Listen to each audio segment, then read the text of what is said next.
Les meurtres de Joël Toll et de Lorna Linkoezelin.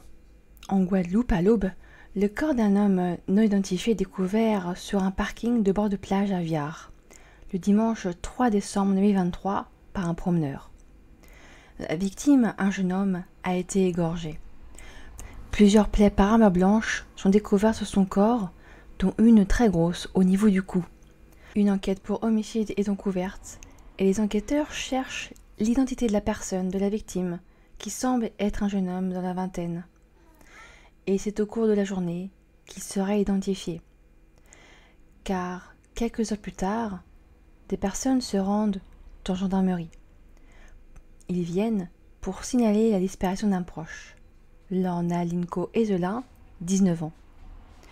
Et ils rapportent que Lorna devait rejoindre un ami, un jeune homme, Joël Toll, au niveau de la plage de Viard. Donc là où la victime encore inconnue a été retrouvée. La dernière fois que Lorna sera vue, c'est à minuit et demi, le dimanche. Ensuite, plus de nouvelles, Lorna ne répond plus aux appels incessants de ses proches. Et la victime, découverte le matin même, ressemble à la description de Joël Toll, 20 ans, médaillé de bronze au championnat d'Europe de Jiu-Jitsu. Mais alors, qu'est-il arrivé à Lorna? Elle n'est pas sur la plage, elle ne répond pas au téléphone, alors où est-elle? C'est à Goyave, à 6 km environ de la plage le lundi, que le corps d'une femme est découvert brûlé dans un véhicule. Ce véhicule est celui de Joël Toll. De toute évidence, il y a un lien entre le meurtre de Joël et la femme, difficilement identifiable, qui se trouve dans son véhicule.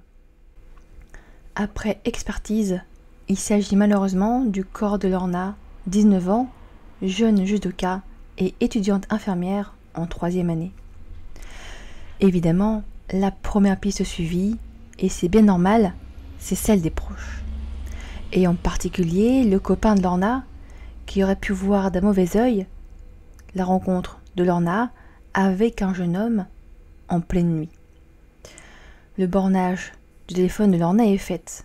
Il pointe vers son compagnon. Le portable de Lorna est étrangement toujours à son domicile. L'a-t-elle laissé là-bas, ou est-ce que son compagnon a quelque chose à voir avec les meurtres? Une perquisition a donc lieu à son domicile, mais rien de concluant. Pas de traces de sang, pas d'armes, rien. Visiblement, le copain de Lorna est à écarter des suspects. Un autre homme sera vite interpellé grâce à l'enquête de voisinage et aux caméras de vidéosurveillance. Il s'agit d'un homme de 34 ans sous curatelle qui vit à Petit-Bourg.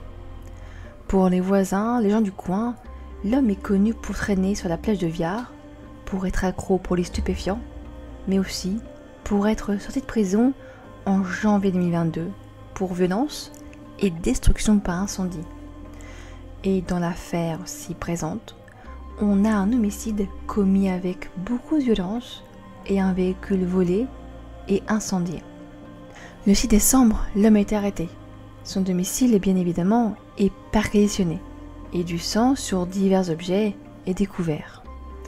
Les caméras de vidéosurveillance le montrent bien sur la route de la plage, ne laissant aucun doute de sa présence sur les lieux.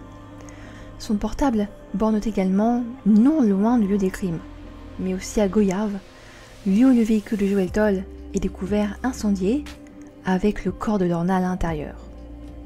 En garde à vue, il reconnaît avoir tué Lorna Linkoezelin et Joël Toll lors d'une altercation. Selon ses aveux, Joël et Lorna se seraient moqués de lui, et le ton serait monté jusqu'à l'agression puis au meurtre.